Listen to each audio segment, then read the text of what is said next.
takes a crazy kid to go see Dr. Freud. It takes a crazy kid.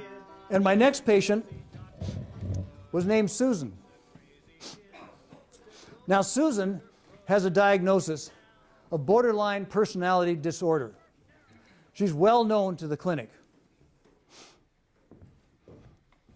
Oh, God, I hate my life. Nobody likes me. You people don't like me around here. You're not doing me any good. It's awful. I can't take it anymore. I'm going to go to the bridge. I'm going to jump off today.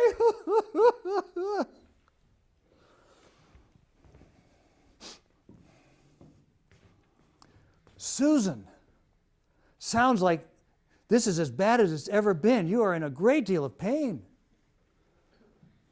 There's a little voice in my head that has a different message for Susan. Well, Susan, it looks to me like you've got me confused with somebody that gives a shit. You think you're the only one around here with problems, huh, Susan? For Christ's sake, I'm seeing a shrink myself. He's got me on meds, and I'm suicidal sometimes too. But oh, Susan, never mind my suicidal ideation. Let's talk about yours. You know, you're right about one thing, Susan. Nobody around here likes you. You've got a medical record this thick, and you're making zero progress. I have an idea. Why don't you take yourself out of the gene pool? In fact, I get off at 4 o'clock. I'll give you a ride to the goddamn bridge myself. Now, there was another little voice that I heard, and it said, Rick, maybe it's time for a career change.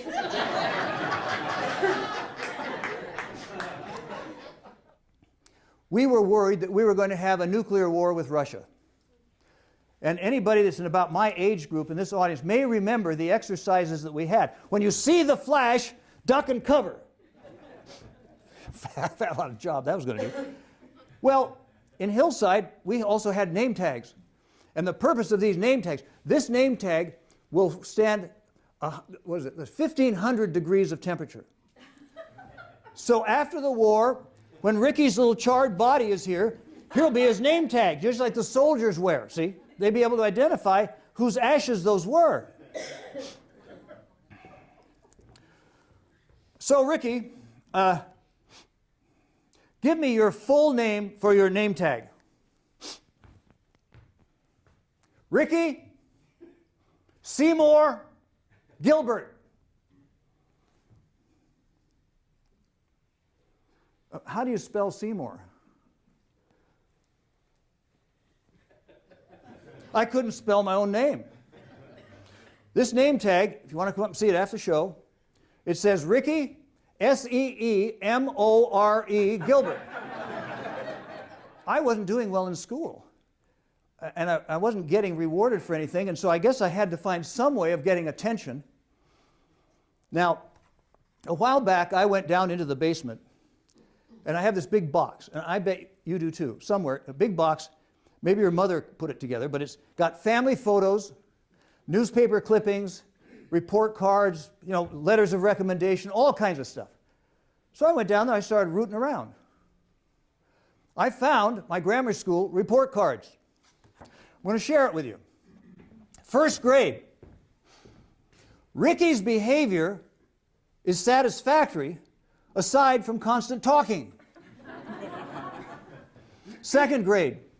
Ricky could help the whole group by trying harder to control his talking. Third grade. Ricky has so much to say to so many people that he causes a great deal of confusion during the lesson. See, they didn't get it. I spent my entire professional life teaching public speaking. I was just getting warmed up. So that was the end of my shoplifting. No more shoplifting. But I do have some advice for you. If you ever get in the point where you need a little extra income, or you're on hard times, you might want to learn how to do some shoplifting. And so I've got some tips for you. You take a book like this.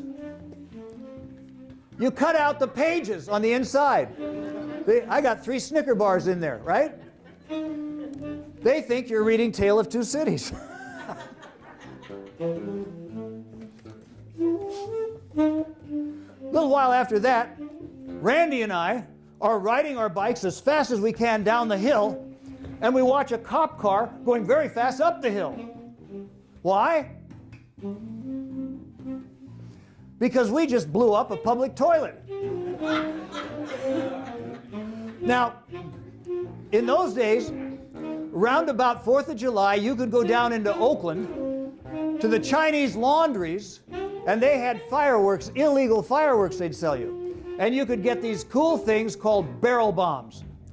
They were silver and they had a green fuse, also called M80s. Now the beauty of the barrel bomb is, yeah, the green fuse burns underwater. So Randy and I are sitting here. Here's this toilet. We have a barrel bomb. Run like hell. It was beautiful. It was just beautiful. Demolished the toilet. A week later, I went back, and where the toilet had been, there was a little stump sticking out of the floor. Now, Ib Harris was a follower of Dr. Sigmund Freud. Dr. Sigmund Freud believed that we needed to analyze our dreams because that's how we make progress in therapy. So Ib Harris wanted me to tell her my dreams because she said, Dr. Freud says, now he was Austrian, dreams are the royal road to the unconscious. I had no idea what the hell the unconscious was or why it should matter to me. But I went along with what Ib said. So Ib, last summer, I was at Tahoe, and I met this beautiful girl. Her name was Sherry. She was from Piedmont. She had blonde hair and nice blue eyes. You know, even though I kind of think she's out of my league, when school started up again, I called her up, and I asked her to the junior prom. She very politely said, "Oh, no thanks." Well, 2 nights ago, Ib, I had a dream, and you want me to tell you about the dreams. So here's my dream. There are these bad guys everywhere. They're all around me, bad guys. And I have a huge machine gun. And my job is to kill the bad guys. So I load up my big machine gun, get it ready to go. I'm going to be a hero or something. I'm going to kill these bad guys. I pull the trigger, Ib, and the bullets just dribble out of the barrel onto the ground. I look over at Ib. Jesus Christ, the unconscious. She's laughing like a maniac. She smoked these Pall Mall cigarettes. Big ash broke off, it's rolling down her big cleavage. She's laughing and slapping. Oh, the unconscious. So Ib, what's so funny? Don't you see it, Rick? Oh my God, it's incredible. You see, because the girl turned you down, you felt impotent. Therefore, your penis doesn't work, and it's described as the gun out on the ground.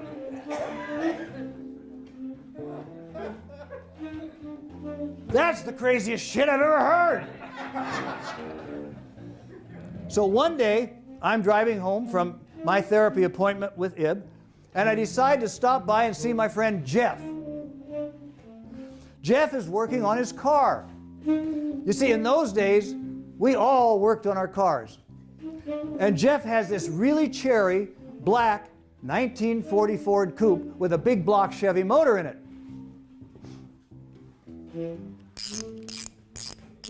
Oh, hey, Rick, how's it going? Here, he gives me a wrench.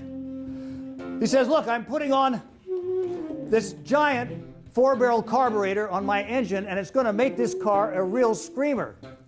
So we're working on the car. Hey, Rick, how's your therapy going? Well, actually, Jeff, it's going okay. I mean, I'm learning lots of interesting things. Well, like what?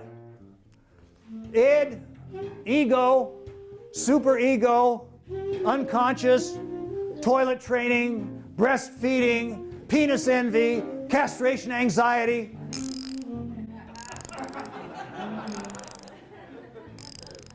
That is really weird. Well, Jeff, I'm learning other good stuff too. Oh, like what? He said, well, last week I learned about something called the Oedipus complex. Oh, Jesus, what does that say? Well, that says that we want to kill our fathers and sleep with our mothers. My God, man, you are insane. Do you know how much that would piss off my father? Now, I had another problem, too. I lived in San Rafael in a small apartment, and it had paper-thin walls. And so I practiced in the closet. I would take my music in, and I'd turn the light on because I didn't want to disturb my neighbors. I'm at the mailbox. Hey, Rick, you're getting better. But we're tired of Liza Jane. When I got out of college, my first job was with the United States Public Health Service. My job title was venereal disease epidemiologist. Or what they called me on the street, I was a clap cop. Now, it's pretty funny that I would have this job because I grew up in the 1950s, and we were pretty inhibited sexually. My family especially. My mother said to me, I was about 14, and my mother said to me, Rick, don't have sex too soon. You'll have something to look forward to. And I mean, even at that age, I thought, well, why don't I have sex tomorrow and I'll look forward to the next time, you know? But one day, this guy comes into the clinic with his two girlfriends. All three of them have gonorrhea. And they're having a party. They think this is just funnier than hell. And so this one girl, I got her and I did the interview with her. And she said, this is outrageous. My boyfriend says I gave him gonorrhea. That couldn't be, because I've been true blue to him. I must have gotten it from a toilet seat or a doorknob. Now, this was one of the myths. Now, the bacteria that causes gonorrhea can last about 5 seconds outside the human body. So I said to the doctor, I said, she got it from a doorknob. What in the hell was she doing with a doorknob?